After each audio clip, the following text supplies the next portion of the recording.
let's go. All right, guys, we are back for episode 9. I've got Garrett Wood, who's been one of my good buddies in SubTo. I met him the first day he joined, and he's been an entrepreneur since 19 years old for about 23 years so far. And Garrett, you've been in SubTo for I think like a month and a half now, right? Yeah, I must have joined in, I think it was February. So all 2.5 months now, I guess. It's Time's flying. Yeah. Yeah, dude, time flies when you're having fun. I mean, Mm.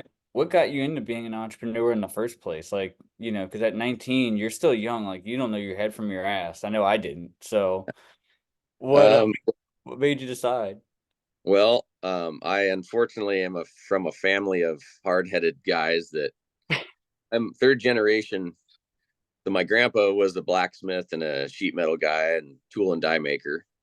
So my dad worked for him, and then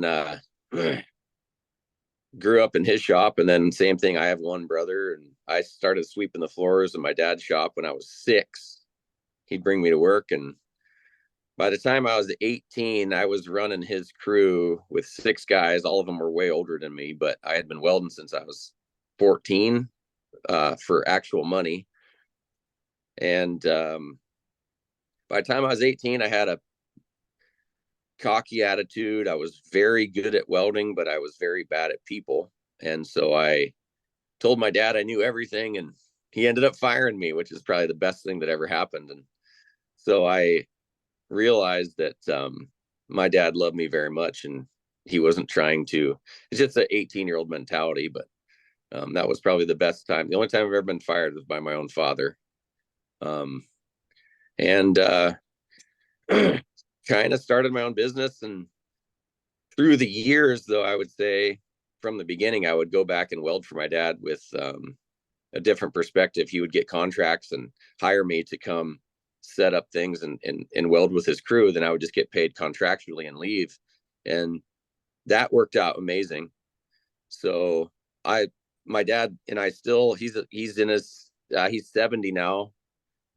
He finally retired, but him and I talk twice a week. He's one of my best friends in the world and my biggest, you know, people that I can, he's been a mentor of mine. It's hard to say your father's your own mentor, but it's true in my regard. So, um, Well, yeah, I think so I, it is. I totally think, the father is the first mentor you ever have, right? Like they're the ones telling you what right and wrong is more so than what schools are back like when you're young. And I think that that's a common thread is that line of hard-headed men because that's definitely where I came from too. yeah, You know, Sicilian dudes, they butted heads more than they agreed, but they all loved each other to death and they had a family business. We had a French bread bakery for 70 years in my family. And they wanted to kill each other a lot of the time. I mean, I was out there, Grady and I talked about this. Like, I was out there rolling dough at 3, 4, 5 years old, just with a chopper. And they're like, no, don't go near this machine. I'm like, yeah, but I want to. yeah, oh, yeah, yeah. You're always pushing the limits. Oh yeah. Always So pushing the limits, always trying to have fun at work. We used to take the flour, we'd dip it in, or we'd take the dough, we'd dip it in flour, we'd hum it at each other. You'd see trails of white smoke flying everywhere. And oh we, yeah, uh, we, we were rule breakers and rule benders for sure, but I feel like you have to be that to be an entrepreneur in the first place, huh? yeah, yeah. They broke the mold with me for sure.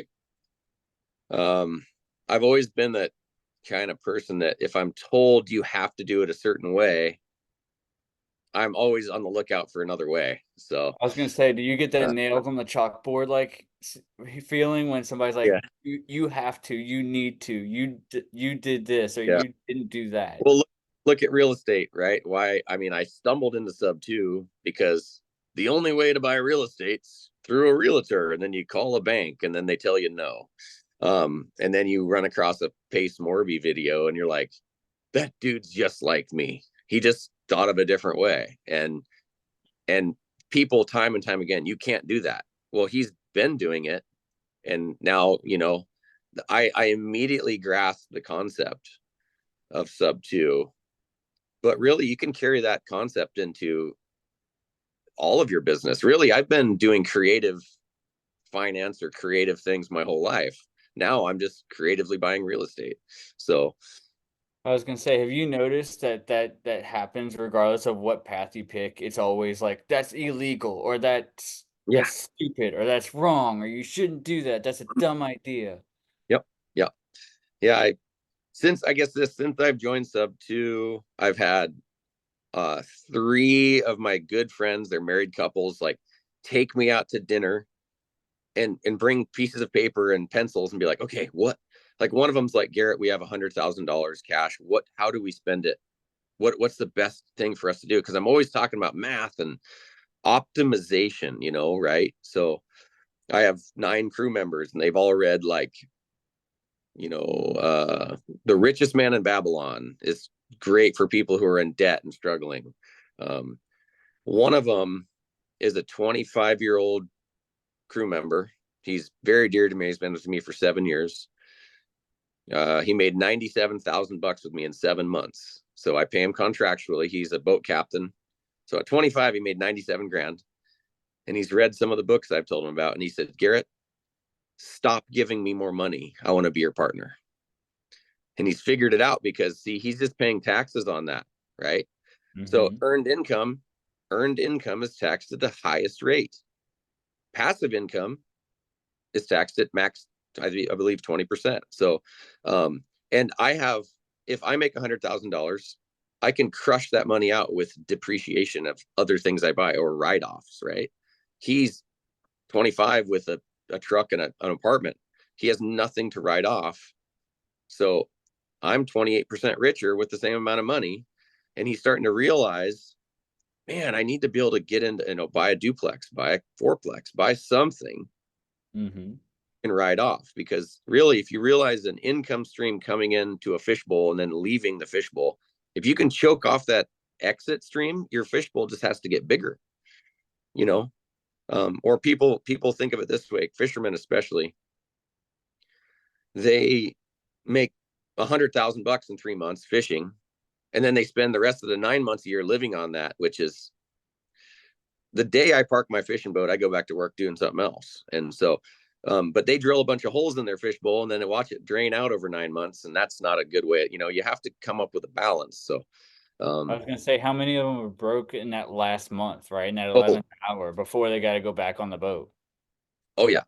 I actually have people that have worked for me begging me in May, Garrett, can I do some work for you? And they've made $150,000 more than me that year. They just don't know how to spend. Right. So, um, it's just kind of, in 1903, John D. Rockefeller started the Board of Education. They didn't put how to spend money in school. Um, it's been what, 123 years since they started that. And in America, we're not taught how do you spend money properly or how does it move through the economy properly. You have to read books about it. So it's pretty interesting. And Robert Kiyosaki wrote a book called Second Chance. He covers a lot of that in this very interesting book, Second Chance. I love that book. So Well, they call it currency for a reason, right? You have to be able to watch how it flows and control it. yes, right. So, like for me, I explained to my crew members, you know, I file my taxes. I oftentimes don't pay a lot of taxes because I've been able to write them off. In other words, it's the government's way of saying, hey, Garrett, good job. You're doing what we want you to do with your money. If you don't, we'll tax you. Right. Yeah. So it's my money. I'm not, so I don't have a paycheck where people take taxes out of my paycheck, right? I could make $10 million in a year and then I have to pay taxes on what's left over, right? I don't have a W-2. Hmm. So once people, this is a true story for you, real quick. A friend of mine was in the military 20 years, 17 years in. I said, hey, start a business because he bought an airplane up here in Kodiak. Hmm. And the government takes his money out of his paycheck every month, right? And his wife's a teacher. He goes, well, I don't want the paperwork. I don't want to be a business owner. I said, you want to be a business owner. Trust me. So $50 later, he's a business owner. Hmm. That year, he did his taxes and he wrote off his airplane and he wrote off all the expenses. He got $17,000 back from his own taxes. that the Mhm. government took out. And he goes, Garrett, I wish I would have met you 10 years ago. And I said, well, it's your money they're taking out because you're not spending it well. So, right. So people with a W-2, they earn, they're taxed, and then they spend. People without a W-2, they earn, they spend, and then they're taxed on what's left over. Yep. Very big. So we want to build that type of people, the entrepreneur, the people in this country that built it and made it great are the people who are like, look at all the people that invented every cell phones, Starlink. They're Some of them are a bit weird, but they are at least inventing things, right? Well, and I think what you probably see a lot too, because I see it, is they don't spend the money on the right things, right? They go spend it on lifestyle choices, and then they don't have anything to pay their tax bill, and they're like, "Well, why did I end up with a tax bill?" It's like, because not everything's a write-off. That's You have to right. actually, like, be smart. You can't go just buy a new truck just because you want a new truck. Yeah. Now, most of the time you can write off, yeah, you have to pick your, I think I've been so focused my whole life on being good at certain things. And now I'm focused on being good at, how do I say this? I just spoke about it earlier. Like, I want to see how long I can live without having to go to work. Now, if I was a billionaire, Mhm. I would do the exact same crap every day. I love what I do. So I live in the game because I love my job. So, but I want to do it because I want to be here, right? So I always say, hey, start with a job you love and see if you can make money doing it. But um, anyway, I talk to people all the time. They hate their job. They've been in it for 30 years. Now I said, are you waiting to retire to be happy? Or yeah, I said, well, I got news for you. When you're 55 and you retire, you won't be happier. You'll just be like, I wasted a lot of time in my life. So I think a little different, but I've had the chance to jump in the river 23 years ago. And I said, hey, everybody, jump in with me. The ride. I basically jumped on an air mattress and started floating down river instead of starting swimming up of it. So, Yeah. Which I think is huge, right? Like, not enough people do that. They're not willing to take the risk. They're not willing to take the jump. Like, me and my friend had this conversation about, like, risk averseness with when it comes to legalities. She's like, "I don't wanna do anything that." She's like, "Substitute's not for me because there's legalities involved. Like, if you don't have your T's crossed and your I's dotted," and it's like, "Yeah, but that's why they built a community of people to come and help you." Like you were yeah, saying, like, you couldn't be a billionaire and still do what you wanted to do without being able to delegate to some level and build your own little community inside of your companies that you don't, necessarily have to check up on them every 10 minutes. that's right. So, in reality, you never know how good your crew is until you leave, right? So, a Mhm. business you own that you have to be at, that's called a job. A business that you own that you don't have to be at, that's passive income. And you can check in on your people, but really micromanaging, like I train my guys and then I literally let them do it. I'm like, okay, you know how to do this, right? Yeah, I'm leaving now because that's my success. If you're like, Right. I just can't let them do it, they're going to screw it up. I'm like, well, you're going to just be here all the time, you know?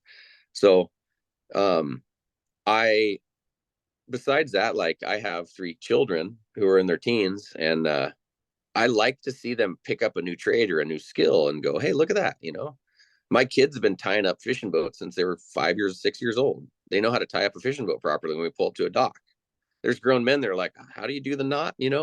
And so it's little things, hands-on things that same with real estate. If you've never done a contract or never done it, find somebody that has done it before. It's actually easier than it. We try to overcomplicate things, and it's quite simple. So Yeah, or call Emma, she's a TC. yeah, right. I always pick on Emma. We play this game of have you met Emma? Because she's just as good at networking as I am. So we've been moving through the community and we just share resources. Like, oh, have you met this person? Have you met that person? And I told her earlier, I was like, hey, have you met Garrett? That's funny. So now she's here.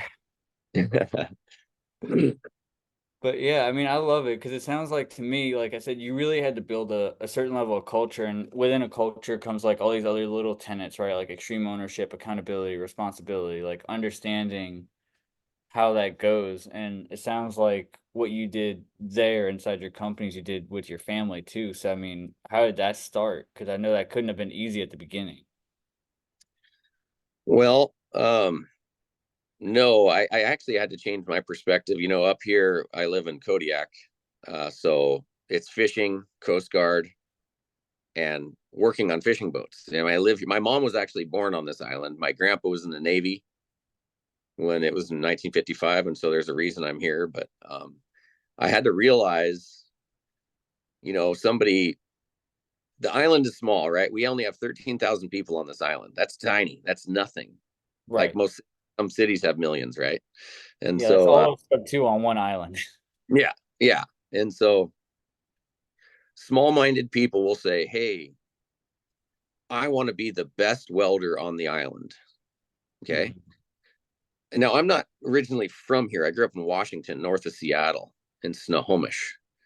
And there was 50 amazing machinists next to me. There was 50. So I'm like, you want to be the best at this on the island? That's like not impressive, right? Because where I grew up, there was hundreds of us, right? So I was thinking, man, I don't want to think like this. I don't want to think like I need to be the best, like there's some belt title I'm gonna hold, right? But what I guess I'm getting at is if I could take and say, hey, what if we collaborated and got really good electricians and really good welders, and there's everybody's different, right? And built a business. So some of my closest friends are electricians and refrigeration guys and other millwrights and other things. And I've said, hey, instead of trying to be the best, why don't we form a team and we can start working on real big projects together? And it just took a little bit of different, like a little bit broader way of thinking um, to get a business like that. So now I focus my like so I own two fishing boats, Kodiak well drilling. I own some storage units, and I have a welding company that's probably my biggest business, right? So 10 employees, nine guys. And within my company, we can all kind of cross each other. If I have a really good machinist, I actually make him do other trades, and then I train people because what if he gets hit by a truck? I need to have a good machinist, right? So don't Mhm. think at any given time like I have this one guy, he's good at something. If I were you, I would train another person to know his job, right? So we can all cross each other. We're not the best at it, but I think well rounding your crew. And then since I figured that out, I was able to step away and actually create somebody like me and say, hey, take this job of overseeing this. And then I just like, I'm gonna go on my fishing boat for a month. I'll check in with you every day. And giving them a chance to fail, like, right? Like you have to give them a chance to fail and give them a chance to succeed. And I'm building their strengths. You realize like I still actually physically weld almost every day because I enjoy it. Mhm. But all my guys are great welders. And so I can leave or come or anytime. And I think my biggest strength was we had a big project last year. It was like $1 million job. And I was able to tell the guys what to do. And then I have I call him a lead fabricator. I'd put my hood on and be like, okay, where do you want me today? And he goes, Garrett, I have a bottleneck. I have a problem here. That's 20 hours of welding over there. We just can't get it done. I said, oh, I'll go do it. And I put my earphones in and I listened to books on tape, audio books of whoever. And I just try to help my crew get their job done. I don't change their plan. I make them make the plan. But I think I don't want to be in charge. Some people crave that. I have to be. Yeah.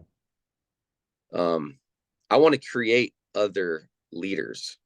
Like SubTo is the idea of SubTo. Everybody's like the go giver, right? That's I love that. Is there's not some guy in here who's a leader, right? We know that Pace has done some incredible things. Well, he has a team for it. He's created a team so good he doesn't even have to be there on some of the transactions. I'm sure I've never met him. Um, I get the idea. The proof of concept is there, right? So there's 13,000 members of SubTo. There's no way we all know each other. Nope. Um, but the Well, concept that Emma and I are working on it. right, the concept that he's created is it's good. It's like I want it to grow, and I wish the public school system taught more creative ways of learning, right? Yeah, well, a lot of what you just talked about reminds me of what Tim Grover writes about. I don't know if you ever read Relentless, but Grover was MJ's coach. That was Okay. MJ's like mental toughness, like physical strength coach. And the thing about MJ was the Portland Trailblazers made one of the biggest mistakes in the 80s because they had the first round draft pick and they wanted MJ.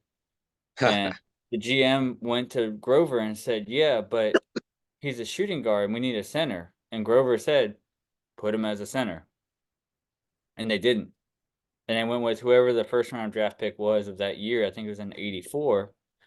So, MJ goes to the Bulls where he's the underdog. But again, right, he holds them to a really high standard, and a rising tide raises all ships. Mm-hmm. Eventually, MJ becomes the star of the team in the early 90s.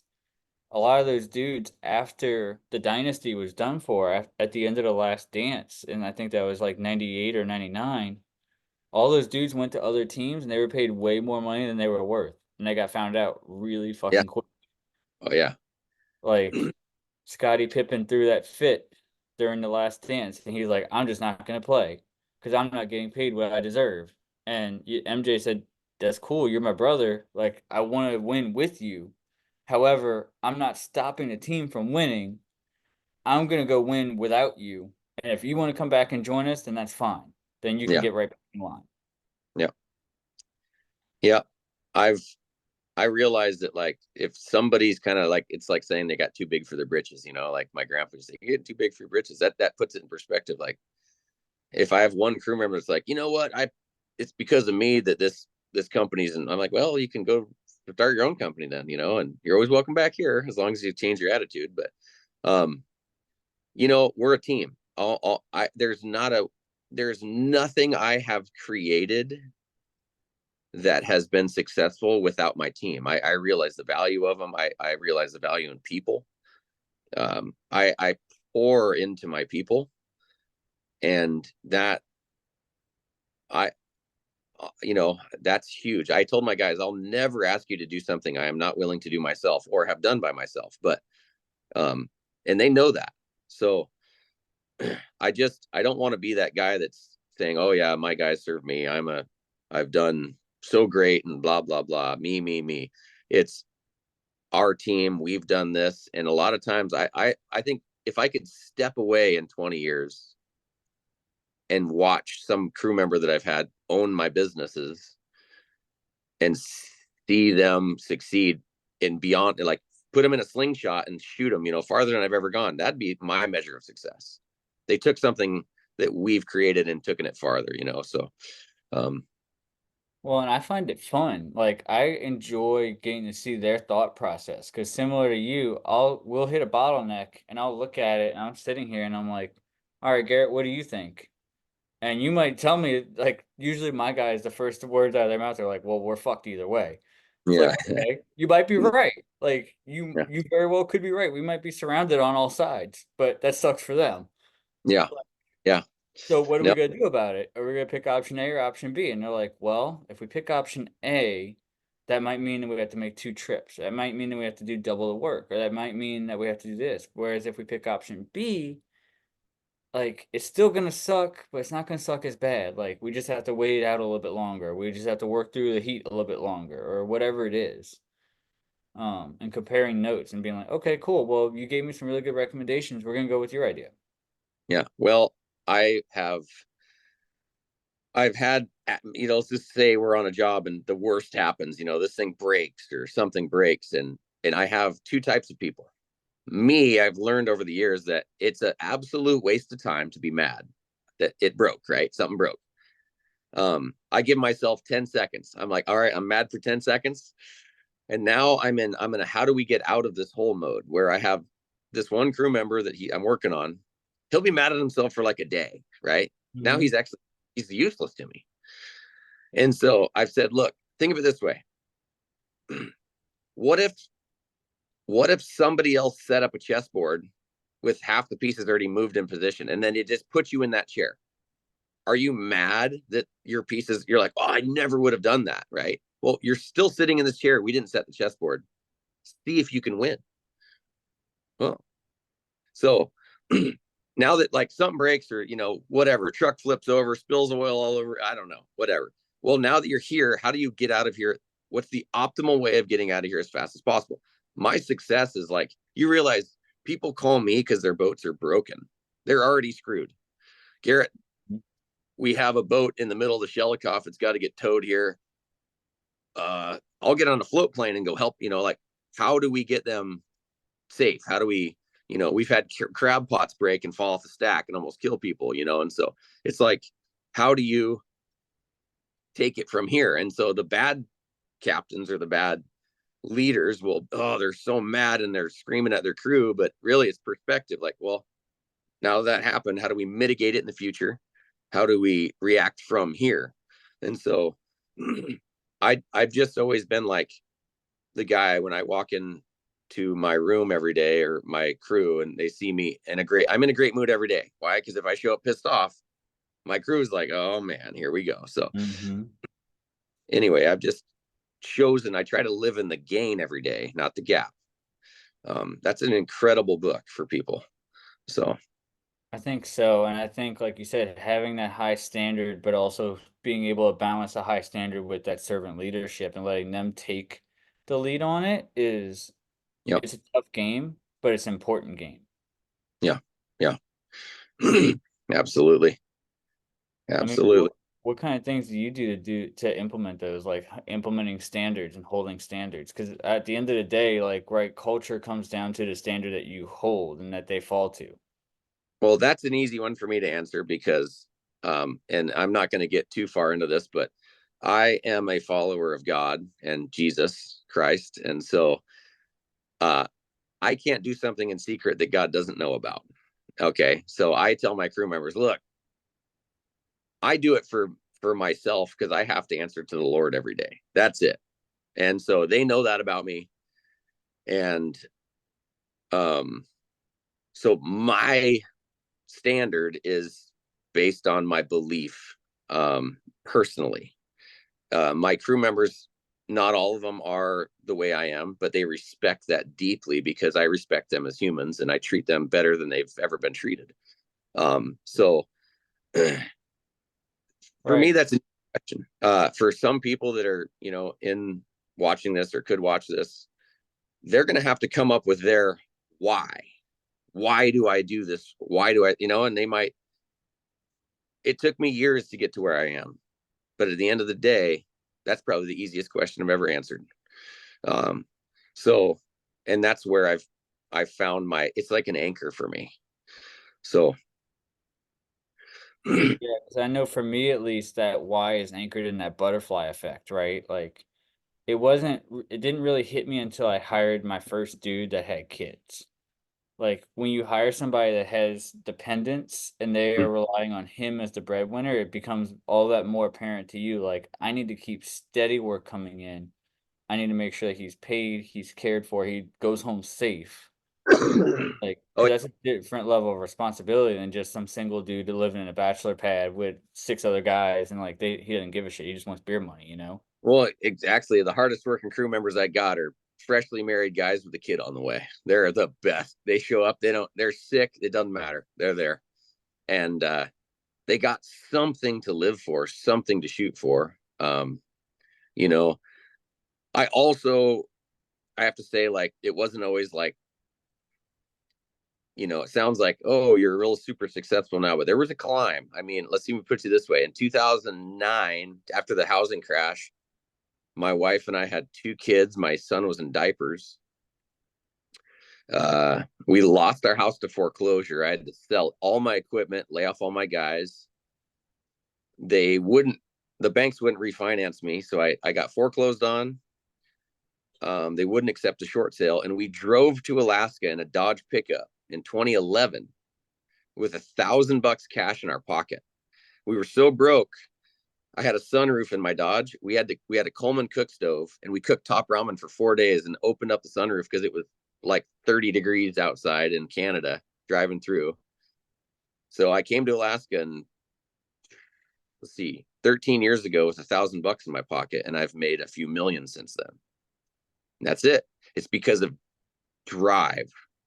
I knew it wasn't because of I failed. It's just I just got my timing wrong, right? So there's also that tenacity that people, some of them don't have it. Like when things get hard, I fight harder. When things get hard for some people, they give up. So here's a great quote, right? You don't quit when you're tired, you quit when you're done. Yeah, And totally. entrepreneurs have it, and employees don't have that, right? Entrepreneurs are the business owner. Employees are like, well, it's 5 o'clock. I'm leaving. And I'm like, oh man, if we just worked an extra half an hour, we get this done. Right. And my crew members know that. Like, oh, let's just get it done. And so uh I've trained my guys, actually all of my crew members, I 1099 them. They are not my employees, right?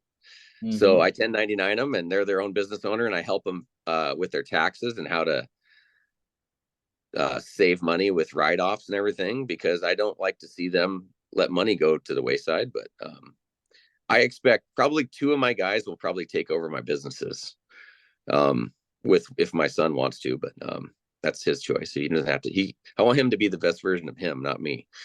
So Right. Well, and that's why I keep going back to Grover's content too, because he raised more than one champion. Like he trained Kobe and Dwayne Wade and a yeah, lot of the best in the NBA. And one of the things he talks about is that champions are just like everybody else, except for one thing. Like they don't have an off switch. yeah, You know, yeah, I tell everyone, I'm like, look, I'm too stupid to quit. And they're like, yeah, no, no, no, don't say that about yourself. And I'm like, no, I don't think you understand. Like the smart decision for most people is to not even get into this game in the first place because it is stressful. It is hard.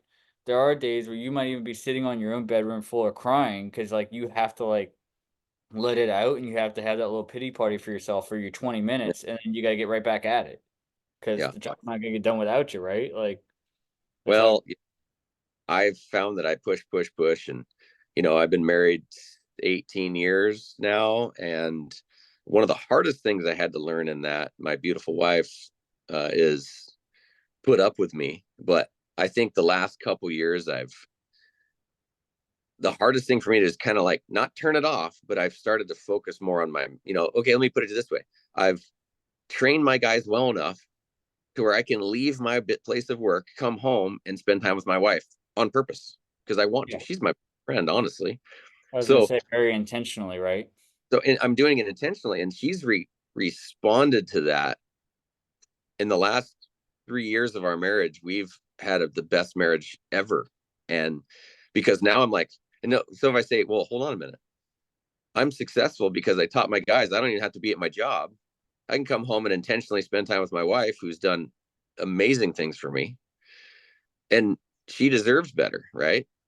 And it's like, wow, this is how it's supposed to be. It's like I tell my crew members all the time, I love being married, and they're like, they don't know a lot. A lot of guys don't say that to them, but it's true. I can't wait to come home and be with my wife. So therefore, I want to get done faster or train you guys to do it so I don't have to be here. And Well, it's not the stereotype, right? Like how many old dudes you meet that they're like, oh, I gotta go home to the old ball and chain. yeah, you know what?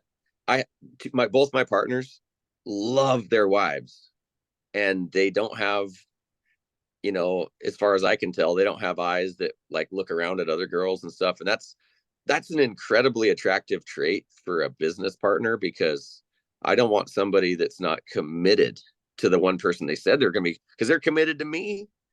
I'm like, hold on a minute, So Right, they're um, married to you too at this they're point. like, hold on a minute.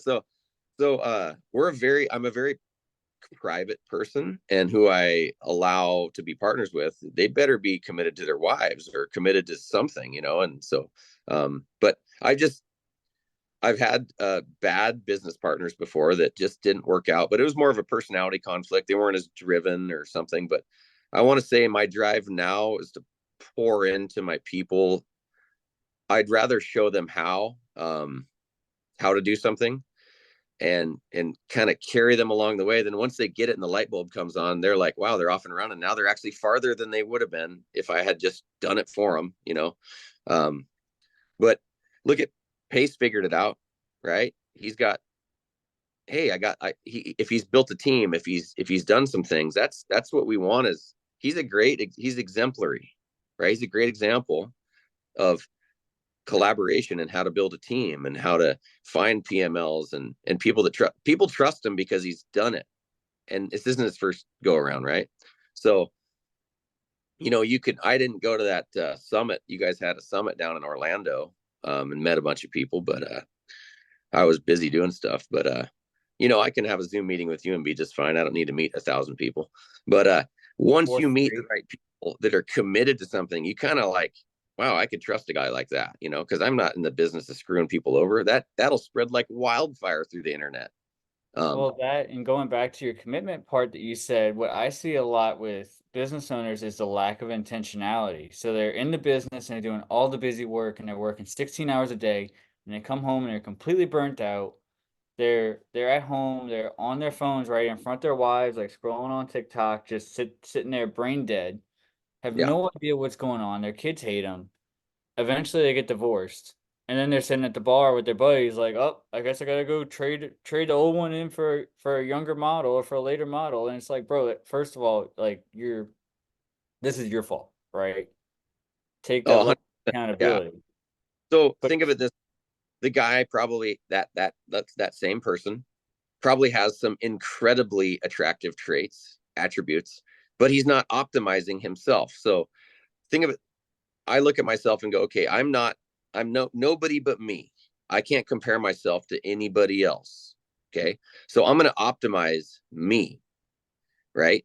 So I try to focus on the things I'm bad at because those are the things I'm going to fall down in. And just like you said, like I'm, I was bad at spending time with my family. So I'm going to get better at that because I don't want to start over and I don't want to lose my kids and lose my wife. And so, um, if I'm, you know, I mentioned earlier in this, I have a relationship with the Lord. Um, I have to spend time with the Lord, and that's being in the Word. Okay, that's pray. You know, so another way of putting it is there's a book Robert Kiyosaki wrote. At the very end of it, um, they he went to the Peruvian, excuse me, the Incas of Peru, the Peruvian or the Incan ruins. Pardon. And he asked the guide, hey, what separated the upper class from the lower class here? And without hesitation, the guide said, language, Quechua. The people spoke Quechua, and that's the language of commerce. And the common people couldn't speak that language. Okay. So mm, it's very important that what he's saying is, so if I say, hey, Adam, why can't you speak Quechua? You're like, well, gee, Garrett, I've never practiced. Well, why not? Well, the language of Quechua is actually money. you know what's So funny is Cody Sanchez draws that same parallel with private equities language to what most people know and understand. yeah, they don't practice it, right? So I practice money. I talk about money with my friends. My closest friends will be like, hey, I want to talk about money. They're like, whoa, no way. The last thing you're going to talk about is politics, religion, and money, right? So, but if you practice talking about money, you'll get better at it. And it's the only way you learn how to speak that language. It's the only way. So when people are rattling off, right? I I watched a YouTube video of, or maybe it was a Zoom meeting of Pace going through something. He goes, there's actually 6 reasons we buy real estate, right? It was incredible. I was like, oh yeah, cash flow, appreciation, depreciation, pay down, um, leverage, and the sixth was the story, and that's proof of concept of. And I was like, so I've used that so many times of, if you've never heard of that before, you're like, what are those six reasons again? But if you've been talking and practicing, well, I know what appreciation is. I have 4 properties right now growing in value every single day, and I do nothing for that money. That's appreciation, right? I love real estate. It's made me wealthier than welding because I'm doing nothing for it. Other people are paying it off for me. Um, it's it's a way. I'm learning the language. I'm constantly practicing, constantly talking about it. Right. We're never going to talk about welding over a Zoom meeting. You're not going to be a good welder at the end of the Zoom meeting. But we could talk about how to get better at real estate and how to spend money. Right. Yep. And I think that part's hilarious too, because like you're saying, like I talk to my friends about real estate stuff now, and I'm trying to practice my fluency with them, and they don't always have that level of fluency. I was Right. trying to explain to one of them the other day about why I had 3 people in a week that all came to me looking for money. They couldn't get money on a flip, and it's because their LTV was too high. Yeah. And, well, what mistake did they make? Well, they locked up a property that was way too big square footage wise, and they saw that there was a big number spread. But again, it was the numbers on paper, right? It was like 200 grand. They didn't Yeah. look at the percentage. They didn't look at the fact that they locked it up at almost 70% ARV, which was going to be too narrow. So Yep. when they get the rehab quote, and the rehab is just for paint, floors, and fixtures, and it's still 70 grand, and they're like, but why can't I get a loan? Because Yeah. you're at 85% ARV and you don't have the experience to command up to Yeah. 90%. You have Yeah. the experience to command up to 80. Right. You should Yeah. be grateful that you're getting 80. Well, one of the things you mentioned is like, so the triangle of learning is if I learn something and I start to teach it immediately, you retain 90% of that. So you're getting good at talking about finance because um you teach it. So I read a book and I teach it to my crew members. I teach it to the people around me. I call you and so I'm retaining more of it than just hearing about it for the first time. So what people don't understand is, gee, I heard about that, but I never learned it. They need to start teaching it because if you really, I really want to get good at this, right? So, um, I begin to teach it. So if you want to get good at, uh, you know, I, I I'm good at how do I say this? I'm good at keeping my money. I tell this Mm. to my crew members, like, man, Garrett, I had to go pay my taxes and I had to write this $20,000 check. And I'm like, ooh, gross. Right. And I'm like, well, what did you do to try to keep your money? What do you mean? Well, what did you do to what were your write-offs? Well, I wrote off some fuel. I'm like, well, you got to keep track of stuff. So don't complain to me about things you want to change if you're not doing nothing to make them change.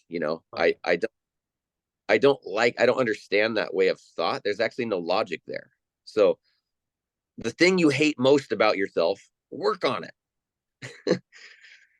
Well, and that's the hard part, right? Is they have to be aware enough to understand what they don't like about themselves to even be able to work on it. And most people won't look beyond the surface. They just want to bitch and whine and complain. But I Yeah. tell them, it's like, dude, if you bring me a problem and I give you a solution and you come back with the same problem, you're just here for a bitching session. You're not here for a solution. Yeah, their worst enemy is themselves. So I have, if you think about stuff long and hard enough, you're like, man, I really want to change this. You really want to change it, right? If you're an alcoholic and Hmm. you want to quit drinking, the only person that's going to make you quit drinking is you. It's the same type of thinking. Like if I'm really, most of the people I run across are actually in SubTo or if I do Zoom meetings, I don't do them very often, but they're like, I just can't make ends meet, or it's a money problem, right? So really, they have bad atomic habits. These Yep. people aren't. They have bad habits that. So I bought a 2020 Dodge Ram 5500 in 2020. Okay, Yeah. because I needed a truck I can put 2.5 tons on the back. And one of my crew members goes, "Man, I wish I could afford a new truck." And I was like, "Oh." And he was actually making $50 an hour for me. And I was like, well, you can. And he smoked 2 packs of cigarettes a day and he drank a rack of Coors Light at the end of every day. Right. And he had no money at the end of the weekend. And I was like, well, I'm not saying that you could, I was like, you can do whatever you want with your life, but you can technically afford a brand new truck. So I said, how much is 2 packs of cigarettes and a bunch of beer? And we added it up at the end of the month. It was like, he spends like $700 a month on his own habits that he wants to do. I said, well, I don't smoke or drink. Yeah. And that's a new truck payment. And he's like, but I don't want to give that up. I'm like, well, okay, don't, but do it. I'm like, do whatever you want, but don't say that I have something that you don't. Right. Um, Right. You understand the consequences, both the good and the bad of what come with it, yeah. right? It's like Or people tell me all the time, they're like, well, do you want to own an old truck and fix it a lot, which I do, or do you want to own a new truck and deal with the payments and the warranties and the issues? And I'm not at the point right now where a new truck makes sense. So I just try to budget every month, like, okay, if I put aside this many dollars a day out of our daily profit, then that goes towards truck repairs. But what most people don't understand is that the new shit breaks too. yeah, well, that's true. So I was talking to my partner the other day about depreciation. So a lot of people don't understand, say a company, a big company, they'll buy new trucks because my whole life I'm like, I can't buy a new truck. I'll buy a used one Mhm. because they're the value. So when you make a lot of money though, depreciation is huge. And when something is fully depreciated on your taxes, it's technically worthless because you have no tax benefit for it. So I'll trade in a truck right before it hits 60,000 miles to get a new truck. Why? Because if you think about monthly cash flow is everything. If you quit thinking I have to pay this truck off or I have to pay this property off, I don't care if something costs me $500 a month, like a truck, but it's Mhm. fully depreciated. I'll trade that truck in on another truck that's $500 a month, but I get a $60,000 tax benefit from it. That's actually intelligence. They Right. don't, right? So once something's fully depreciated, that's I my exit strategy is the second it's fully depreciated, I get out of it or I'll 1031 exchange it up if it's a piece of property because I get no more tax benefit. Well, and The re- there's two mindsets to that too, right? Like there's a dude that probably works for you as a 1099 that walks on the dealership and he's like, "Oh, well, I can afford $700 a month. I should get a truck that's $650 a month." And they don't care about all that. And they keep it, they run it into the dirt and they break it.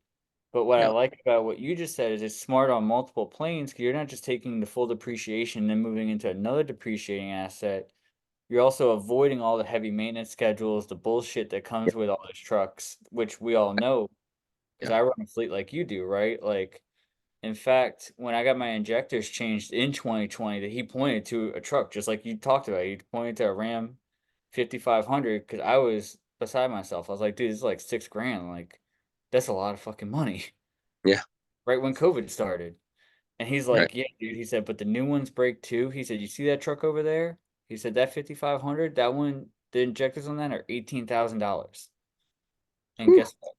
Yeah, you run those trucks. You run those commercial trucks for 100,000, $200,000, 200,000 miles. You're going to end up buying new injectors. yeah, You're going to buy new fuel pumps, new oil coolers, new def right, systems, all that shit. But if you trade yours in at 60 to 80,000 miles, yeah. depending I on how just hard. runs and it's a cost of doing business. It's all about cash flow, monthly cash flow, right? Mm, Look at SubTo. Why does SubTo work in real estate? So I could take a house that I think is the attractive thing on it is their PITI. It's the right. payment per month, right? The and so um if I don't care about paying that house off, I care about the PITI and the cash flow it generates. If I were to buy that not SubTo, the cash flow wouldn't work at all. I'd be like, it'd cost me $500 a month. So SubTo only works, especially now, because during the last president who was in, he had interest rates that were low. So we have all these SubTos now that are 3.5%, right, of people trying to get out of them now, and Mm, that's wonderful, right? Because um, now I just bought a house in Anchorage that is doing great Airbnb. I couldn't buy it SubTo, but I bought it. Uh, I just bought it the old-fashioned way. Okay, but there was a reason I did it. the It was about cash flow. So I have corporate rentals that come up and work in Alaska 6 months a year, and they're like, I need a house that sleeps 12. So I bought a big house up there. I bought it conventionally, but check this out. You're gonna love this. So I put 42,000 down on this house. It was the 4-4, 3,500 square foot 4-4. My wife and I converted it to a 6-4. It sleeps 12, and I put 42,000 in, and I'm gonna excuse me, in about a year, I'm gonna refinance it and get my 42,000 back out of it. Now I have nothing into it, zero. It's a $600,000 house. It's growing in appreciation. I'm depreciating that amount. I have nothing into it after that, and technically my return is infinite return. Now Mm-hmm. I just Airbnb'd it, right? I have a tenant in there that the insurance company's paying for, and they just rented the month of June for $14,000, a $14,000 month of June. That's 3.5 times my debt service. So I have a house technically after renting it out for 5 months. It's free. I have a free house after 5 months. Anything after that is gravy, which I will pay down. I'll probably never pay this house off because after 10 years, I'll just leverage it back if interest rates go down and buy another piece of property with it. But I'm depreciating the whole time. But the idea of getting something with debt is I have 100% debt into that, right? So if you can put $10 down on something and get that $10 back a year later, that any money you make on that is infinite return, period. Now do that with $1 million piece of $1 million piece of real estate. Now, if I have $250,000, I think I told this to you and Grady right before we started, but some people would say, I'm going to buy a $250,000 house. Well, now it's paid for. Great. Mm-hmm. You can write off $250,000. Good for you. I would buy 5 $500,000 homes. So I'd have $2.5 million of real estate with $250,000. Now my depreciation is so big, it's going to crush out my income for the years to come, right? It's years to come because if you keep growing, you'll never make more with rent, or how do I say, your income produced from those properties will never beat the depreciation. So therefore you won't pay taxes on it. But this whole time, it's creating you appreciation. You're getting to depreciate all that property. And then the pay down and the leverage you get later on is incredible. So Yeah, and you I, and I talked about that when you first joined too. You use that same example. You're like, if I have 250 grand in cash, I'm not going out and buying one property. I'm buying 5 properties with 50K entry fees. oh yeah, 100%. Because Even you if can they get this. $200 a month, I don't care because I want the appreciation, the depreciation, the leverage, the pay down. There's so many more reasons we buy real estate. Like it only makes $300 a month. That's okay. It's Right. stabilized it long term. I'm I'm just killing it with this one, but this one property that's like a unicorn. It's doing so good. It's like it's triple the debt service. This is insane, right? Now I know in the winter months it won't do so good, but it doesn't matter. I travel to Anchorage for hockey for my son to watch him, and I get a free house to stay in. So Well, and like I said too, if you're not in a position where you can afford the negative cash flow, that's cool. They teach all these different exit strategies. Just yeah, put a little more sweat equity into it. Figure out how to make it into a profiting midterm rental, a profiting short-term rental, or co-living, or whatever your next exit strategy is, and then start seeking that. Seek that 2.5 times your debt service, that 3.5 times your debt service, and see where that takes you. yeah, it's an anomaly, but one of the things I've talked to other people about too, I was like, here's the concept. Think about this. I want to roll that house over into a DSCR interest only loan. And they're like, why would you do that? Well, think about this. If I have a fixed 15-year or a fixed 30-year mortgage, and I put 100K down payment on, Mm-hmm. my payment technically didn't go down. The monthly payment next month is still the same. Yes, I owe less on it. So you technically bought equity. That's it.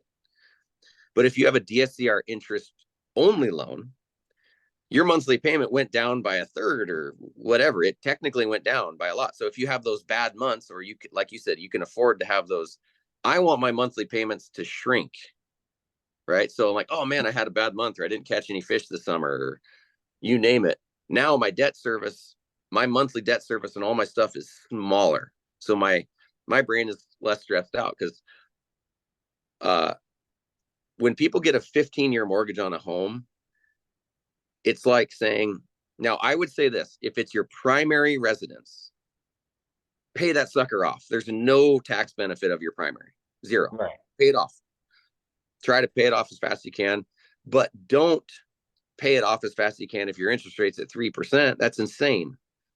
Yeah, That's because free money. 3% is what the average inflation was before we got into these ridiculous times. Yeah, yeah, pay it off. But like, I had a wealth manager talk to me. He goes, Garrett, what's your house payment? It's at 3.35%. He goes, okay, I want you to pay that off as slowly as possible. Don't even put an extra penny on it. Right. So, because think about this, you have a debt on uh, at 3.5%, 4%. Now, I was telling you, remember how I own some tax liens in Florida? Mm-hmm. So last week, I had 4 of them paid off for me. I made 18% interest last year. So you're worried about paying off something at 3% and you can go make 18. What?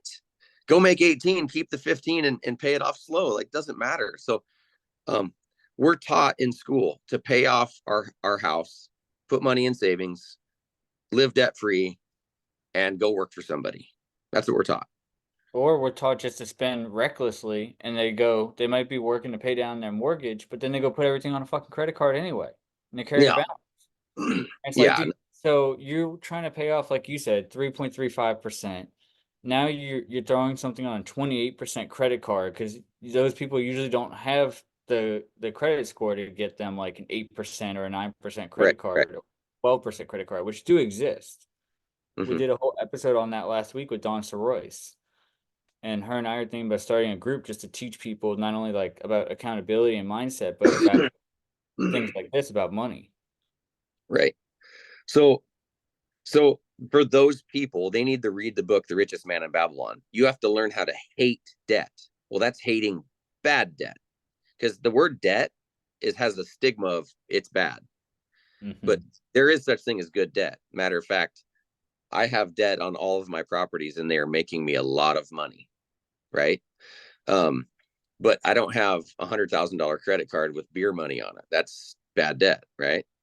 Right. So, Well, there's debt in the traditional sense, like you're saying, and then I feel like there's leverage, and that I feel like is becoming, at least now in common vernacular, are starting to become the separation. There's bad debt, which is debt, or commonly referred yep. to, and there's So speaking uh of leverage, check this out. So the house I am currently living in, I used leverage to acquire. So let's pretend I had a $400,000 house and it's growing at 5% every year, every year. Okay. That's just going to happen because of the economy right now. Now there's bad years where it doesn't grow and there's 2008 where it gets cut in half, but yep. I'm not trying to pay it off. But just for now, you got to follow me here. So I had paid it down. I'd lived there for 4 years and I needed a bigger house on with more acreage because I have so much excavators and stuff, well trucks and you name it, right? Mm-hmm. So I went to the bank and I borrowed $200,000 on a home equity line of credit against that house. I leveraged that asset and I Mm-hmm. bought a $700,000 house with it. Okay. So technically, I didn't transfer wealth away from myself. I just gained another asset. So now those are both growing. Now, the, Right. the best part about this story is I rented the house that I borrowed against. And not only is that renter covering the debt service, he's covering the debt service on the home equity line of credit. So Mm-hmm. now I have $200,000 in equity. So with my extra money, I actually pay that home equity line of credit off. But now I have another asset growing. That's important. I would rather have 75 assets growing at 5% than one asset growing at 5%. Right. So that's the idea of growth in real estate. A lot of people, they're trying to, I got to pay this thing off so I can buy something else. I'm like, well, really, as long as the debt service is covered. So there's like what's hard right now is we used to have the 1% rule in real estate. When I grew up, it's like, well, 1% of the purchase price better be what your monthly payment you get from rent, right? That's the 1% rule. Technically, your debt service, or excuse me, what you get in monthly rent should be 1% of the purchase cost. That's the 1% rule. Hmm. Right now with interest rates, that is gone. That rule is gone. And Right. there's a It's a 2% joke. rule. And so only sub two can you make that happen. Only sub two. What's hard now is the entry fees. You're like, so technically, if you buy a house with 50K entry fee, right? And then you met the criteria of like, okay, I am making the PITI with the rent. But here's the question that everybody forgets. How do you get your 50 grand back? You put 50 grand down. So your Hmm. return on investment is what? It's zero right now. So I look at things that I can go, ooh, I could not flip the house. I could get my 50K back out a year later or 25K. Now my return on investment, I'm getting my money back, right? I want to put money on something for a year and then get my money all back. That's why I'm like a slight PML. You and I've talked about being a PML. I'm like, oh, I'll give somebody money, but I'm getting it back in no more than 6 months or no more than a year Yep. because I'm not going to, unless I get a tax benefit from that, like a depreciation. My name's on the HUD and I'm a part of what do you call that? A PMP. If I'm a PMP, that's one thing, but I need to know that I'm getting a benefit from it. So mine always thing is if I can put 30 grand down on something, how do I get it out and how do I get it back? And even better, that asset's all mine and it's growing forever. Yeah, and that So was something I was going to bring up earlier when you were talking about how SubTo works. It's like, well, there's only one way that SubTo doesn't work, and that's if you can't get your money back out, right? If you're not yeah, properly balancing the PITI with the entry fee, which does happen. There's a lot of deals that don't pencil out that way. Maybe the arrears are too high. Maybe it's just gonna take too long for you to get your money back out. It might be 3, 4, 5 years down the line because yep, it just doesn't cash flow as much as you need it to. yeah. Like, then you either need to find a better exit strategy where you have a higher cash on cash return, or you just need to find another deal. Like, there's no two ways about it. That's right. Some people want to get a deal so bad they'll fall off a financial cliff getting one. They're like, "Oh, I'm going to get the sub two because I can." I'm like, ew, that's horrible. Let Emily Bow run the numbers or something. I mean, this is like that's not that's not a good deal. Um, Right. so or be a PM, just be a PML like 25K or there's Gators. I'm a Gator too. So like, I know this young kid. I think he's sub two, but I interviewed him. Ryan Preciado I think is his name. But he's like, yeah, I'm doing like $10,000 Gator deals. Like I'm loaning on EMDs and everything. So um he's making these little 15 and 20% back. And he Hmm. goes, doing really good, right? So now he's growing this money. So he's making money, but he has nothing to write off. So I was like, hey man, do like 10 deals and then try to buy one where you keep a deal that's you can write off like, hey, I bought a house for 200,000. Now you have a $200,000 tax write off. Not immediately, but we know that I think you can take up to 7 years bonus depreciation your first year. That's killer, right? Yeah.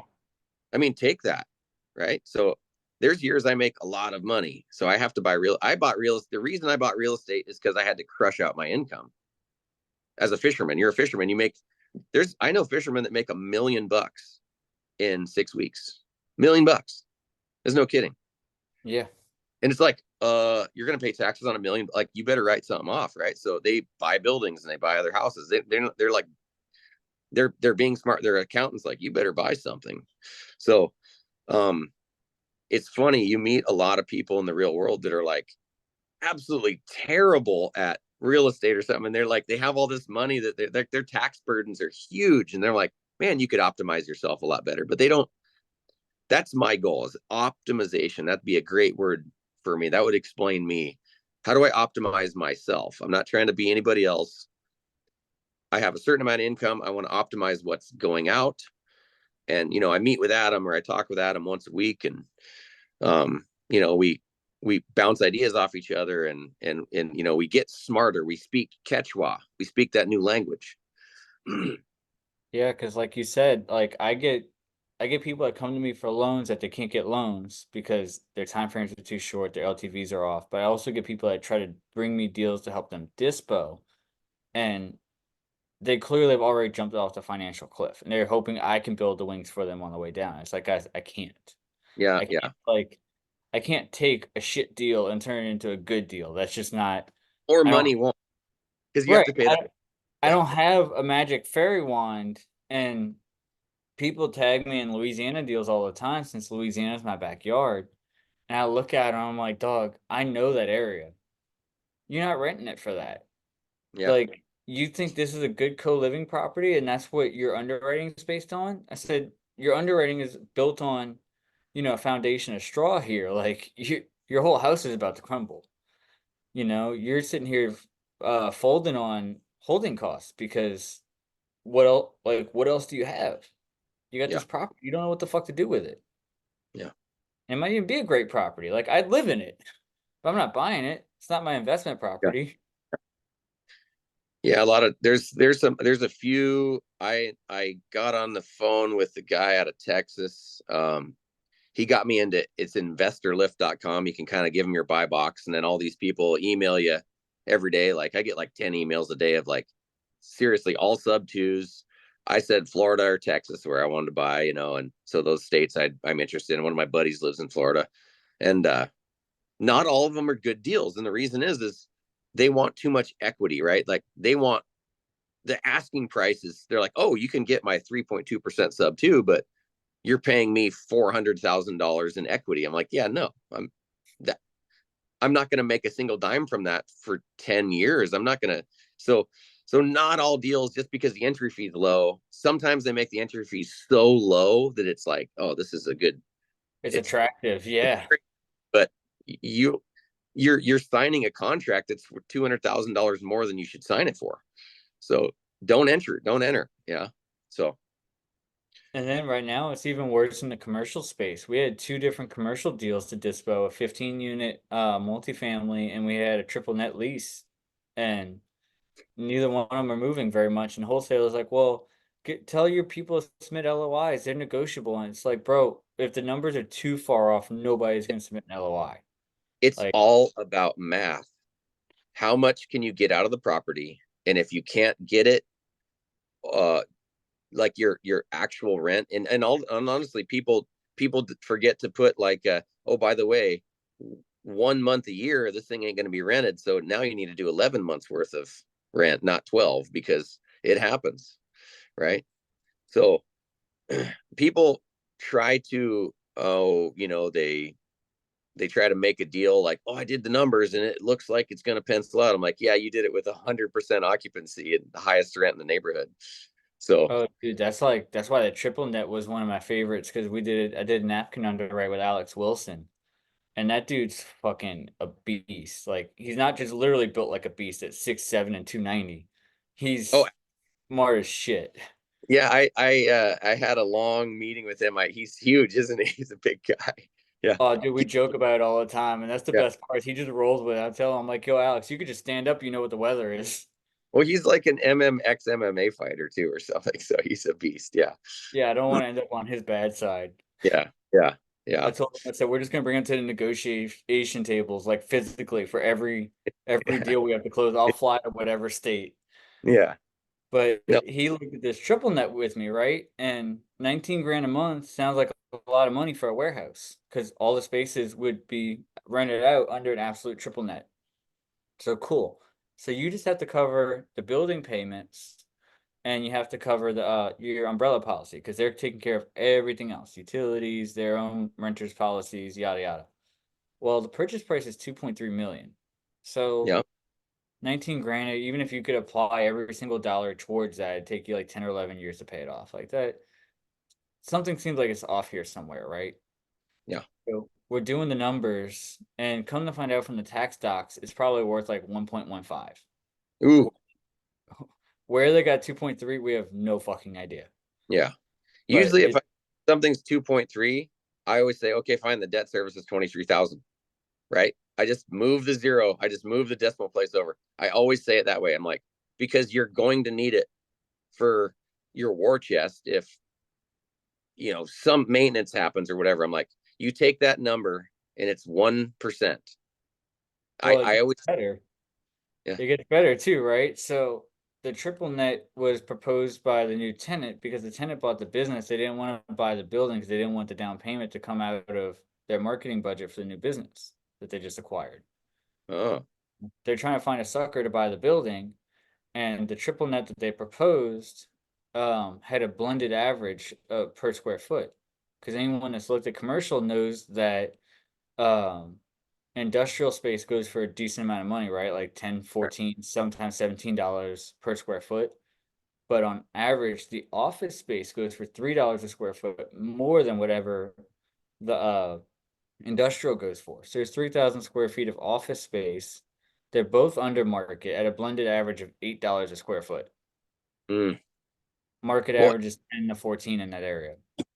and there's a lot of office buildings for sale these days because everybody can work at home. Like I would never buy an office building right now. That'd be the worst thing I could do.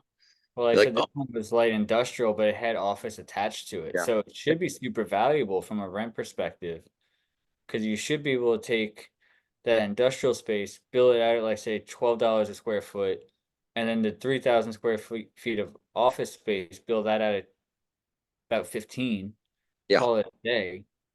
That's 26,000 at 12, and then that's 3,000 at 15. Hmm. I can tell you this much, that doesn't equal out to 19,000 a month. Yeah, yeah, yeah, Roger. Well, one of the things that I've done is I've had like, cause through collaboration and through just, I know a lot of people that do big business. They'll say, "Hey, Garrett, I'm looking for a place to rent." And I'll be like, "Hey, if I find a place for you," they give me like their buy box and they're like, "Yeah, we'll sign a lease for, 10 grand a month for 5 years." So now I have a tenant first, and Yeah. now I go seek out a building for them, right? So I can walk and I'll be like, "Oh man, I'll have a signed, I'll basically have a contract or a lease signed while I'm buying a deal." Because Yeah. now it's not like, "Oh, I bought this property and now it's 19 grand a month and I better go find a tenant," right? So one of the things is I'll find people that I guess I go about it backwards, but Well, that's you the know, difference because you're finding the tenant as opposed to the tenant finding you. Because you already know if the tenant finds you, they're gonna be like, "Well, Garrett, this house, I'd be happy to rent it to you for $500 a month." And you're like, "Bro, that's fucking great." Except the rent value on is $1,700 a month. Like, yeah. where you come up with your numbers? Well, check this out. I had a couple call me a month ago and they said, "Hey, Garrett, we heard you buy real estate. We're looking for a house. We're not from Kodiak. I'll sign a lease, 2,800 bucks a month for 3 years, and I just has to be like a 3 bedroom, 2 baths. That's it." I was like, "Okay, well, I can't find a house in town because Kodiak is a stupid real estate market. It's crazy up here, right? Houses are like 600,000 bucks and they need to be torn down. But so if I could find a home for 2,300 or 2,800 a month rather, so I'm like, I could probably find one SubTo, but I have a tenant already locked up for it. So anyway, it's kind of funny. People have called me and said, "Hey, man, I have all these possible tenants." Um, and it's kind of neat, you get to networking in a certain area and people start like deals come to me. I mean, it's really you. I think the networking, Adam, what you do is you're always checking in on me, right? That is more valuable because you know what? Nobody else checks on me but you. You're going to be the first guy I bring something to, and that's you're actually building value by networking, right? You're one of the best guys I've ever met at it. So, and that's a great attribute to have. So, Yeah, man, it's awesome. And like you said too, I know your timelines. Like when that triple net came across my thing came across my inbox before I had done the napkin underwrite, I was like, "Hey Garrett, I know you'd find this interesting. I know it's not your time, yeah, but if you want to look at it a little bit deeper, we can do a yeah, napkin underwrite on it. We can check it out, see if it'd be something that fits." And you're like, yeah, "Well, I mean, really I need to wait till September." yeah, Okay, yeah. cool. I'll just I bring get, you a deal where you get equity and you get on the HUD in September. yeah, exactly, exactly. So, yeah, there's certain times a year after fishing we get paid out, and like I said, I'm probably going to buy this building I'm in, and we're saving up our down payment. But everything comes across. Like I have that. This is another thing to talk about is that I started the my self-directed IRA. That's dead money. I can't touch that until I'm 65. So I gator loan that out like crazy, and every bit that goes back in there, I loan out again because I can't touch that money. I can't buy anything that I own or an LLC that I own with it. That's the one thing that the custody who has my custody, they're like, you can't buy your own building with it, Garrett. So I'm gonna definitely PML that money out. There's a guy in Gator that's got my info, and he sends me killer deals. And right now there's $28,000 in there waiting to be loaned out. So I'm doing short term with it up to 4. I don't like to go over. He's giving me 3 to 4 month deals, and it's a huge return, But when I say huge return, it's 20% in 3 months, 90 days. That's crazy. But Yeah. they're doing fix and flips. So, but if you think about that, 20%, that's technically, I could do that 4 times and get 80 to 100% a year return. 100% a year return is crazy. Right, because it compounds. It compounds. It's And like, that's what everybody misses, that it compounds, right? Like if you gain, if you had $100,000 in there and you get 20% return, that means you have $120,000. Well, then yeah, you get 20% of then $120,000. that's 154. Yeah, yeah, exactly. So, And it just keeps going like that. yeah, Pretty much, yeah, you said you're 65. until I'm 65. I'm only 42, although I look older. Yeah, all that great. Or I just feel older. It's just the back pain. Right, right. Well, does anybody in here have any questions they want to throw at us? I wonder. Does I anybody mean, raise? you got anything for us, Emma? I know you're also the networking queen over there. Yeah, no, this was great. I got a lot of good nuggets out of it. I enjoyed listening. I didn't have any questions pop up right now, though. Usually I do. So Garrett, she's an awesome person to know too. She's a business operator and a TC. I got her a spot as an operator on a co-living team with Jeremy, actually. That's cool. yeah, I've been loving what I'm doing. So about a year ago is when I joined SubTo and Top Tier, and I was able to leave behind work and just do this full time. So now I'm TCing for individuals. I'm able to really handle all kind of transactions in every state out there. So if you're ever needing anybody or Yeah, have questions, reach out, let me know. And yeah. then, and like Adam said, I am an operator for a team that is doing co-living, primarily in Colorado and in Texas. Okay. I've been able to come in and help with some organization. Um, and my main goals are tracking the paperwork when we first get the deal started, making sure it's making it to our file, we're not losing documents. But then I come in after escrow closes and I do all the post-closing stuff. And I work with our lenders and our sellers to keep our relationships healthy, as we continue to have that relationship for the duration of us owning the property. Nice. Is your goals been able to, I mean, you're a TC, so you're handling a lot of stuff, but do you have any real estate personally that you're investing in? Not yet. Our goal, my husband and myself, is to have our own portfolio at some point.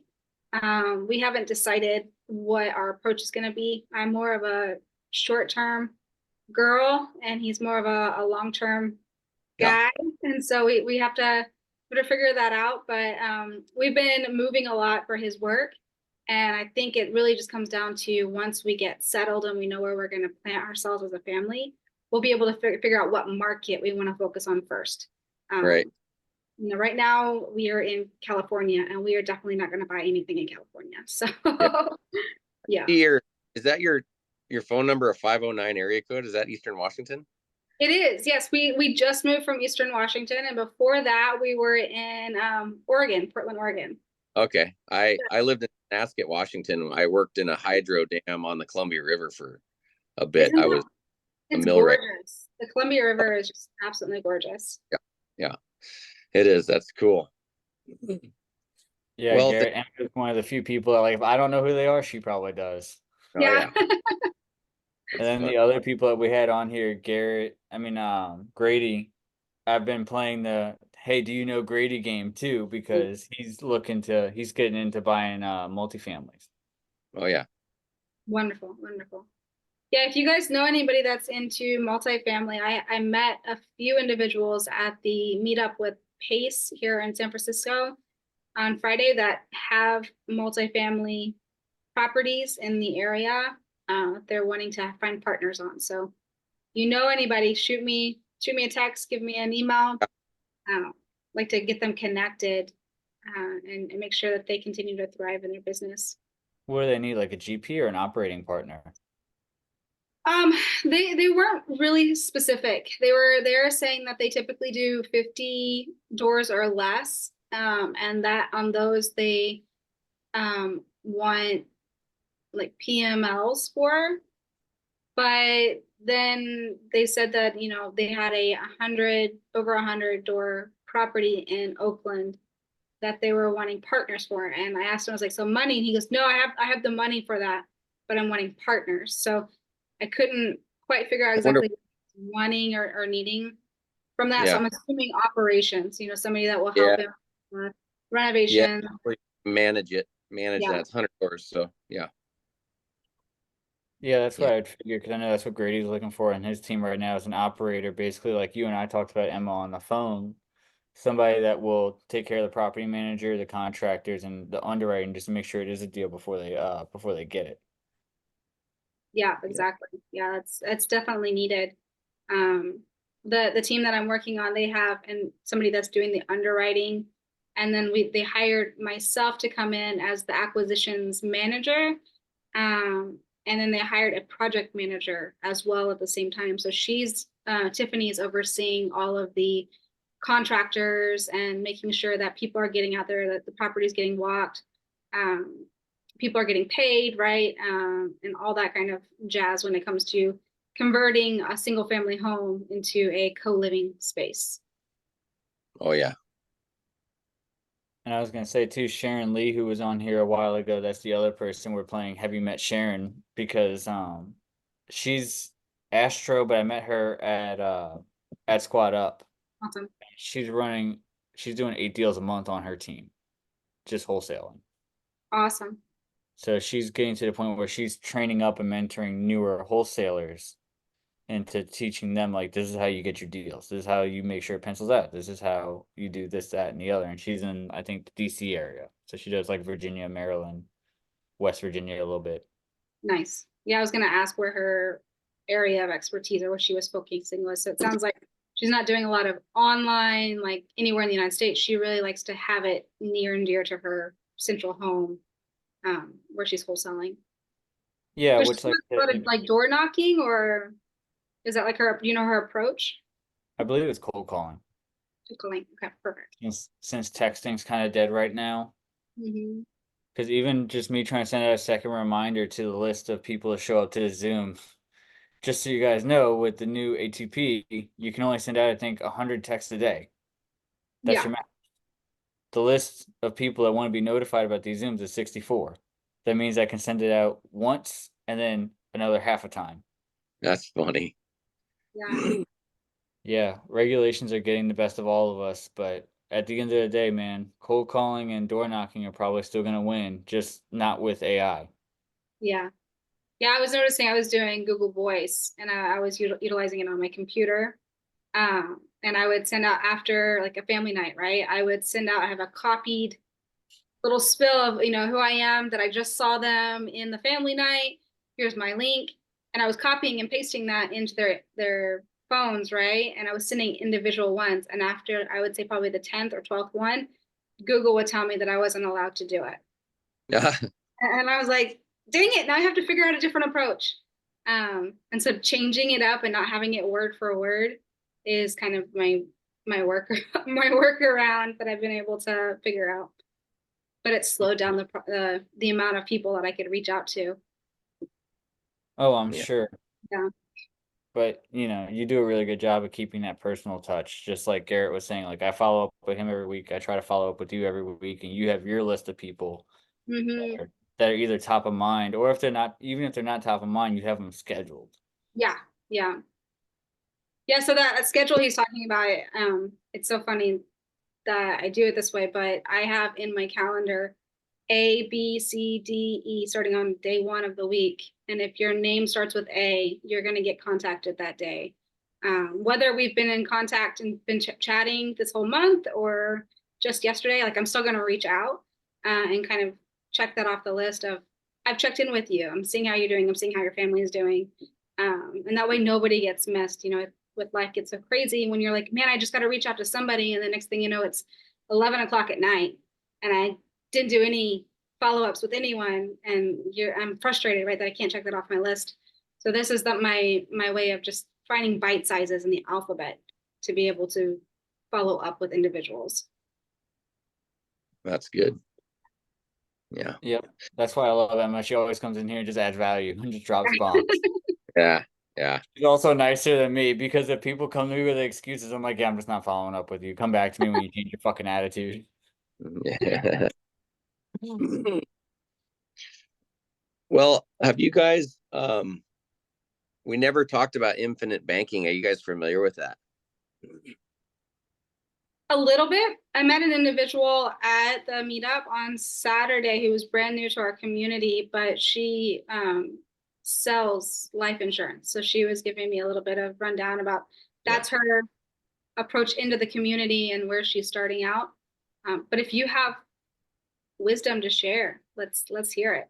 I do it right now. So I have, I bought it. So that house I bought up in Anchorage, I needed a truck for it.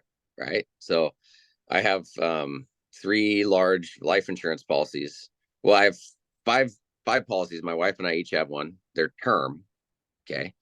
But there's a book written by Garrett Gunderson called What Would Billionaires Do? And this is specifically about infinite banking. It's an unbelievable book. I read it cover to cover twice, called my insurance agent. I'm like, hey, I want to get life insurance, overfund it, and then I want to borrow against it. Can you do that? And he's like, yes. The top 4% of my wealthiest people do this, and that's it. I said, well, add me to that list. So we have, I have a term policy on myself and a term policy on my wife in case, you know, I get hit by a truck or something. That way my kids, because basically how I did it is I have a policy that covers 2 times my debt service of what I owe right now. So my wife would be a single mom with 3 kids, and I wouldn't want I would want her to basically have all of our debt paid off plus a couple $1,000,000, and then she'd have 25 to 30 grand a month coming in with passive income because of the stuff we own, right? So that's how you protect yourself if you have enough assets. But my children, I have 3 whole life policies on. Okay, it's very important to note. And the whole life policies are high. They're $1,000,000 each. Okay. Now, I don't want my kids to die, but hold on a minute. I can't hear you anymore. Why is that? Adam, can you? I muted No, myself. you're I good. have little ones in the background, so every once in a while they start to shriek. So infinite banking is you want to use. I could have put that whole life policy on myself, right? But the idea is my premium is more because I'm an older guy. So the idea is you use your children as a vehicle. Just think of them as it's a heartbeat they need because their premium is lower. Like I have an 11-year-old. It's my youngest. Her life insurance premium is like nothing on $1,000,000. It's less than me. So what I did was I put 3 $1,000,000 policies on my kids. Okay. Now I overfunded them to the point where it's called an MEC. It's an acronym for some fancy word that's a threshold the government says you have to stay under, but the cash value was instantly overnight, like $72,000. Okay. So now you can borrow up to 75% of that cash value the next day. Okay. So I said, hey, insurance company, send me 50 grand. So I paid the premium. Yes, that's an expense. I get it, but I have other cash coming in. So now they transfer $50,000 into my account the very next day. Now I can use that money for anything and I don't even have to pay it back. It's important to note, because why don't you have to pay it back? Because in the event of a death, they just subtract that money from the policy. Okay. So what's important to note is the cash value, you're not using the cash value or borrowing against it. That cash value is growing at 7 to 8% a year on average. So the loan that you take against it is at 5.73%. So I'm technically making 1.2% on my own money. Okay. So now I've done this. I have all this cash value available to me. So I buy this house. I need to put a truck in the driveway because I fly there. I get a Lyft ride to my house. I have a tenant in there paying my house off for me. And I wanted to buy a Toyota pickup to put in the garage. So it was $28,000. I find a used Toyota. I call my insurance company. Hey, transfer me $28,000. They do it. Shows up the next day. I walk into the dealership. I pay for the Toyota. The title's in my hand. Now, instead of making a payment to a bank, I'm making a payment back to myself. And every bit of money that goes back to myself is remember, I'm paying a loan back. I don't ever have to repay it, but I am, because I want that value. It's like a home equity line of credit that's always available to you. So now you budget your life to make a new truck payment, but you're making payments to yourself. So now that money's available to me. So let's fast forward 8 years from now. Those policies are worth so much money, cash value. I would have like, I don't know, in 8 years, I don't know, say 400,000 available to me that I don't have to pay back. But here's why it's important. Let's say a fourplex comes up for sale. I wouldn't even call Adam, and he's the guy I would probably call. I would just call my insurance company, buy a fourplex cash. Those tenants would be making payments to my insurance company back, not a bank, right? So, Yes. but it's if you think about this. So now here's the best part about infinite banking. We're talking about generational wealth. So remember, they're $1 million policies each. There's 3 of them. But because I'm overfunding them to a point of an MEC, I can do that for 10 full years. But I would have to show you guys the how it works. But the $1 million policies actually grow in death benefit. So my grandchildren, if I pay these policies for up to 65 years, or technically my trust is going to, each policy is worth 8.4 million each in death benefit. So I'm telling you, I'm giving my grandkids $24 million. And I don't even have to buy more real estate to do that. That's just by paying a but the whole time, that's 65 years of paying. So this is my kids. I'm teaching my children how to spend money. I'm teaching them, one of my children or all 3 are going to control my trust, and they are going to be using that vehicle. And when they have grandkids, they'll be using insurance policies on them. So this is what the Rockefellers did. Okay. So I could buy like an 8-plex or a 10-plex in an entire apartment building cash, and they would pay that insurance company back. You see how this works? It's an unbelievable. So most people think of their wealth growing at a straight line. My wealth starts growing at a very steep curve. I just passed that point. Now, Warren Buffett has been investing for 60 years. Okay. It took him 50 years to make his first 10 billion. He's worth 100 billion right now. In the last 10 years, he's made 90 billion. So his curve is very steep. And that's the idea. Okay. So the infinite banking is pretty unbelievable, because I bought a truck and didn't even transfer wealth away from myself. My money's just not growing at 7%. It's growing at 1%. If you buy a truck and give it to a bank, you bought a truck for full price plus interest, and you're transferring wealth away from yourself every month. Me, Yeah. I bought a truck for asking price, right? I'm not paying in. So whenever somebody buys something with interest, they're paying more for it. It's the only reason wealthy people can get there faster is because they don't pay interest on it. They pay it off instantly. Now, if they bought it with infinite banking, they would make even more money. Okay. So that's how that's working for me. Cause I take about my premium's like $90,000 a year. That's a lot of money, but I use my fishing money to make that payment. Right.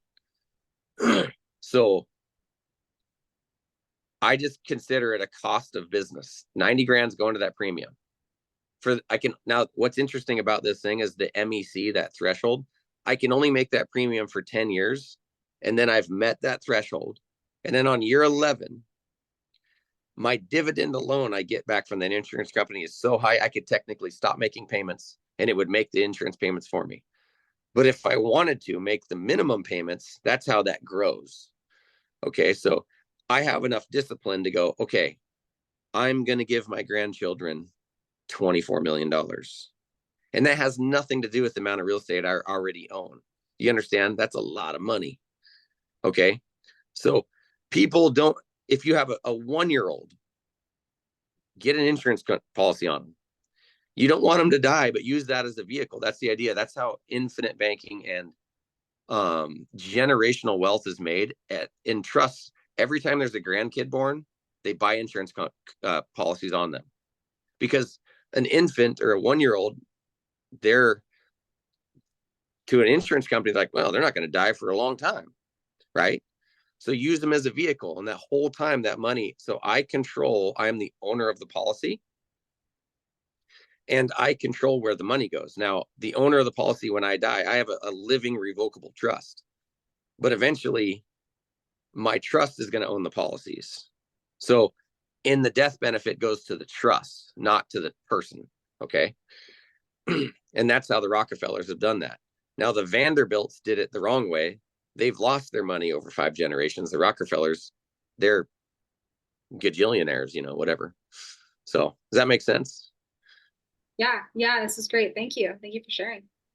Yeah, it makes a ton of sense. I'm glad you reminded me, because I was just about to say, like, we could probably cut it here. And we could have cut it like at the beginning, first 20 minutes, and got tons of value out of that. But I mean, just that infinite banking, you can make that into a whole YouTube video right there and change people. Exactly. Think about the real estate I'm going to buy without anybody's money except my own, but my money's growing so quickly, or it's making little baby monies. It's like a bunch of like rats and rabbits breeding, it's quick. So, and that's growing within a policy, and you never have to pay it back. I mean, why wouldn't you? Because it's available to you. But I'll have to upload one of my charts, like, to Adam, just so you guys could explain it better. And it's like, holy cow, the death benefit on this $1 million policy is 8.4 million on year 65. That's for my grandkids. I'm working hard for my grandkids right now. And I want one of my grandkids to have that brain that's like, what could I do for the good of this world? Like, I drill wells right now. I give people literally fresh water. So once a year, last year, we went down to Mexico and built houses and stuff for some people, kind of on a mission trip for my dad's church. And I saw that this community had no water. They had to get water shipped to them, and it was in a container with bugs and gross. It's like, that's their fresh water. And the whole time I've been going, man, I'm going to get a well truck down here and give these people something. Because, like, if I can give back something that I've created to people that don't even know me, that's fine. But what else are we doing it for? What's the purpose of this? Even if I was a billionaire upon billionaire, did I do any good? So I want to leave an impression on people, right? That's the idea. Yeah, it's like we talked about, it's that butterfly effect. Mm-hmm. It's not just the people that work for you, it's the people that work with you, it's the people that you can affect and do charity for, because you went out and did good for, you added value to the marketplace. Like, money coming in is just that. It's just an exchange of value. And to be clear, I don't want to do it because I said I'm doing it, or if the other people even know that it was me. And another way of putting it, I don't want my right hand to know what my left hand is doing. Like, I want people to benefit from it. They're like, man, somehow, some way, it's more something great happened to us, and they don't even know it's me. But I think when I die, I want to answer to the Lord and be like, yep, he's going to say, hey, good and faithful servant, you blessed other people that didn't even know it was from you. And that's what I really want. So, and at the end of the day, that's really what I'm trying to do. So yeah, I hope I've helped people in the meeting, and if you've got knowledge from it. But Oh, totally, dude. And like I said, we're gonna put this up on YouTube and put it out there, and it's gonna become a podcast. So it's gonna live on for, this is something your grandkids can go back and watch. that's good. Yeah. I've lost my voice. I've got a frog in my throat, but well, Well, thank you. yeah, thank you for coming on.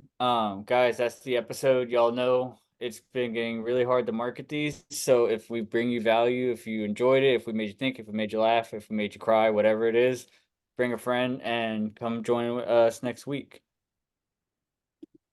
All right. We'll talk to you later.